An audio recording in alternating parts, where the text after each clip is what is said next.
ഒരു മനുഷ്യൻ തകർന്നു പോകുന്നത് എപ്പോഴാണെന്നറിയോ? ഒരുപാട് സ്നേഹിക്കുന്ന അല്ലെങ്കിൽ അത്രയും വിശ്വസിക്കുന്ന ഒരാൾ തനിക്കെതിരെ നിൽക്കുകയാണെന്നറിയുമ്പോൾ, താൻ ചതിക്കപ്പെടുകയാണെന്ന് തോന്നുമ്പോഴാണ് പാടെ തകർന്നു പോകുന്നത്. ഇന്നത്തെ എപ്പിസോഡിൽ ഹൗസിൽ ഒരുപാട് പൊട്ടിത്തെറികൾ നമ്മൾ കണ്ടിട്ടുണ്ട്. എന്നാൽ ഷാനവാസ് അനീഷിനെതിരെ കളിച്ചത് തള്ളിക്കളയാൻ അനീഷ് എന്ന വ്യക്തിക്ക് കഴിയുന്നില്ല. കാരണം ഒറ്റയാനായി ഇതുവരെ മത്സരിച്ചിരുന്ന അനീഷിൻ്റെ പിറകെ നടന്ന് ഷാനവാസ് സമ്പാദിച്ചത് നല്ലൊരു സൗഹൃദമാണെന്ന് അനീഷ് തെറ്റിദ്ധരിച്ചിരുന്നു. തെറ്റായിപ്പോയി എന്നൊരു കുറ്റബോധത്താൽ കരയുന്ന ഒരു മനുഷ്യനെയാണ് ലൈവിലിപ്പോൾ കാണിക്കുന്നത്. ബിഗ് ബോസ് സീസൺ അതിൻ്റെ പാതി വഴി പിന്നിടുമ്പോൾ അത്രയും ദിവസം ഒരിക്കൽ പോലും അനീഷ് എന്ന വ്യക്തിയിൽ സങ്കടം കണ്ടിട്ടില്ല. പക്ഷേ ഇന്ന് ലൈവിൽ അനീഷിനെ കാണിക്കുമ്പോൾ ആകെ തകർന്ന ഒരു അവസ്ഥയായിരുന്നു.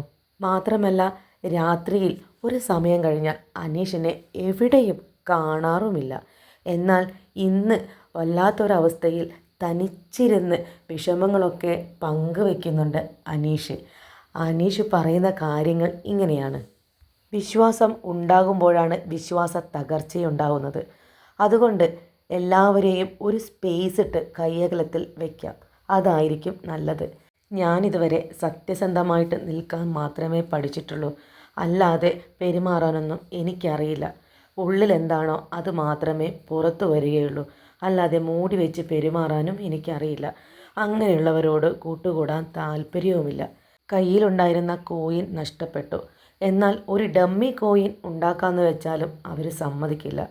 പക്ഷേ ഞാൻ ഒരുപാട് വിശ്വസിച്ചു പോയി. ഒരാളോട് വഴക്ക് കൂടണമെങ്കിലും ചെറിയൊരു വിശ്വാസമെങ്കിലും വേണം. അതില്ലാത്തവരോട് വിശ്വാസം തകർത്തതിനു ശേഷം സംസാരിച്ചിട്ടും വഴക്കിട്ടിട്ടും എന്ത് കാര്യം? സുഹൃത്തുക്കളെ തിരഞ്ഞെടുക്കുമ്പോൾ അത്രയും കെയർ ചെയ്തിട്ട് വേണം സെലക്ട് ചെയ്യാൻ. തൻ്റെ വിശ്വാസം മുഴുവനും നഷ്ടപ്പെട്ടു പോയി, താൻ ചതിക്കപ്പെട്ടു പോയി എന്നൊരു മനുഷ്യൻ്റെ ആകുലത, വേവലാതി, സങ്കടം മുഴുവനും ആ സമയത്ത് അദ്ദേഹത്തിൻ്റെ മുഖത്തുണ്ടായിരുന്നു. തീർച്ചയായിട്ടും അനീഷ് എന്ന വ്യക്തി ഒരുപാട് സഫർ ചെയ്യുന്നുണ്ട്. ഒരു അസ്തമയത്തിന് ഒരു ഉദയമുണ്ട് എന്ന് പറയുന്നത് പോലെ ഇനിയെങ്കിലും ആരെയും കണ്ണടച്ച് വിശ്വസിക്കാതെ അനീഷിന് കളിക്കാൻ കഴിയട്ടെ.